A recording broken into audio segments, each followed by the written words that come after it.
how did you begin working with the autistic population? So I went into undergrad like most, 18-year-olds do with like no idea what I wanted to do with my life. And I thought I wanted to be a social worker. And my mom told me I had to get my master's to be a social worker. And I didn't want to do more school after undergrad, which is ironic because I got my master's anyways. But I ended up declaring the special ed major because I was kind of on the fence between education and special ed and just kind of jumped in. I was like, I'm going to declare it and then I'll change it later if I need to.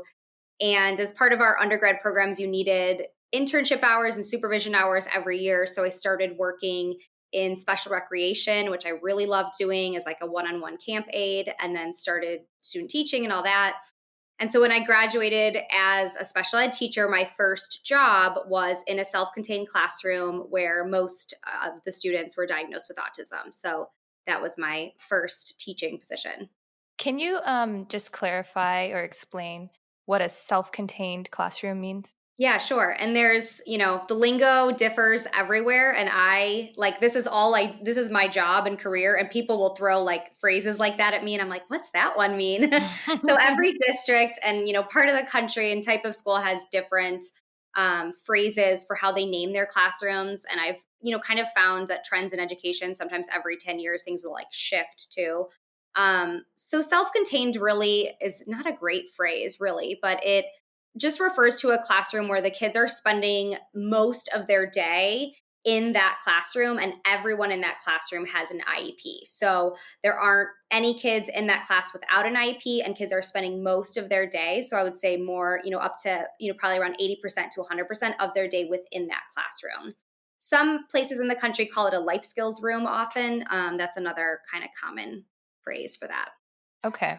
And before you continue on with your story, could you just briefly define what IEP is? Sure. So an IEP is an individualized education plan. And once a student receives a diagnosis of a disability, they would get an IEP through a school district. So either, a parent would request that when their child starts school as they get a diagnosis, or a school might request an evaluation. And that plan really just outlines how that child's education needs will be met within the school system. hmm Great. Thank you. Okay. So you were working in a self-contained classroom. hmm And I was really, thrown right in. I talk about that first year teaching quite a bit on my platforms because I kind of wish I was on a reality show that year and had it all filmed because I think it would be hilarious. And I'm 5 feet tall. I'm really short. I had all boys that were all like, I think 6 feet tall. They were just huge. They were like, preteen boys can be like men. They were like men. And so it was like me and these like nine men like strolling around the school. I probably looked like hilarious. And they're like, who's this girl? Like thinks he's going to teach these kids. Um, but it was a big adjustment because I realized how poorly I was prepared for the role. And that's really not a reflection of my undergrad program. I think it's just a reflection of how broad a special ed degree is. You're typically, when you get a special ed degree, you can teach preschool through high school. You can teach, a self-contained room, like I explained, or be in an inclusion setting where you're basically teaching the gen ed curriculum. So you could be teaching, preschoolers potty training all the way through seniors and high school pre-cal. Like you just can't be well prepared for all of the challenges that diverse of a population would have.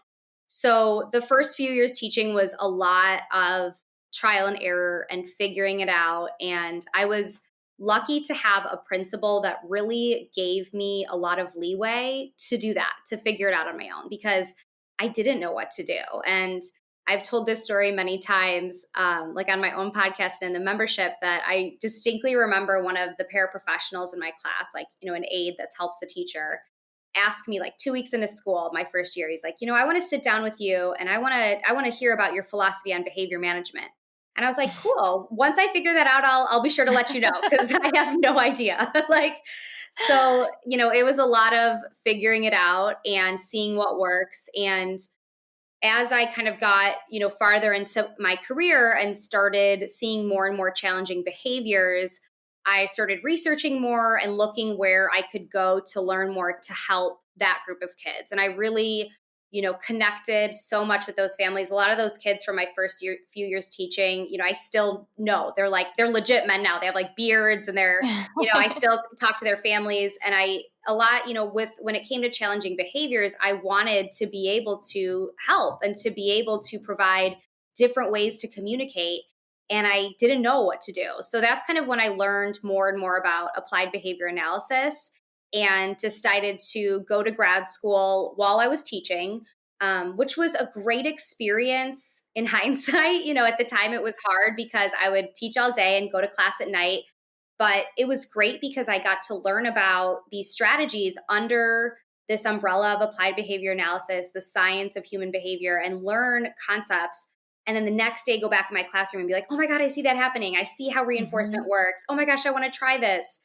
And I did my thesis in my classroom. I did my practicum in my classroom. I had someone come supervise me within that class. So it was really great to do it within that setting that I'd been working in for so long. And so I became a BCBA, a Board Certified Behavior Analyst, while I was teaching in the classroom. So that's kind of how I got my BCBA. And then after that, I, really saw a need for ideas. Like when I was a young teacher, this was before Instagram, before Pinterest, before teacher blogs. And I was so hungry for advice and for any kind of guidance. And I know a lot of special ed teachers know there are these books called Task Galore books. And I'm sure they still exist. And teachers that taught like 15 years ago will definitely know these books because I had 3 of them and they had pictures of work tasks and things like that. And they were like my only thing that I had. And teachers would come observe in my classroom and get ideas. And I was like, oh, I should start a blog. I don't know how to start a blog, but I'm going to start a blog. So I had a friend that knew how to help me start a blog. And about 10 years ago, I started blogging and just putting ideas on the internet and seeing what would happen. I had no idea what would come of it. And I started posting photos, doing videos in my classroom, doing video tours. And then everything really from there on snowballed in such an organic way that it's cool to think about. I started blogging more and more. From then I started creating curriculum that I sell on a website called Teachers Pay Teachers.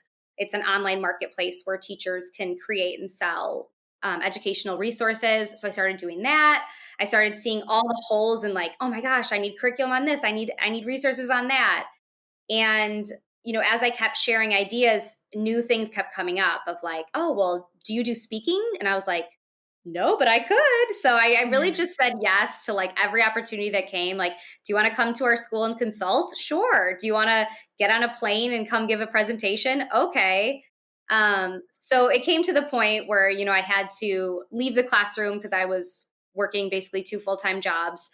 So now I just do, all the Autism Helper stuff full time. And since then we've grown quite a bit. We've built out a blogger team with 8 different bloggers. So we have preschool through high school teachers. We have an OT, an SLP, a parent. So we kind of have all those different perspectives. I started a podcast to share my ideas, to interview other experts and, people in the field and in the community. And then within the last 2 years, we added in a professional development membership group, which has been so amazing. We have almost 800 teachers, parents, and professionals in that group. And I share monthly training videos and digital resources. And we do special little webinars and stuff with them. So that's a really nice community within the community. And then I created a behavior change course last summer. So that was kind of the last layer to go in recently. So things have kind of just kept building up. You've been watching Autism Knows No Borders. If you like this video, please give it a thumbs up and subscribe to our channel. Also, we'd love to hear from you, so let us know what you think in the comments section. Click here to watch this interview in its entirety. You can also find us on your favorite podcast app. Tune in each week for engaging conversations of how people across the globe are inspiring change and building community. Thanks for watching. Take care.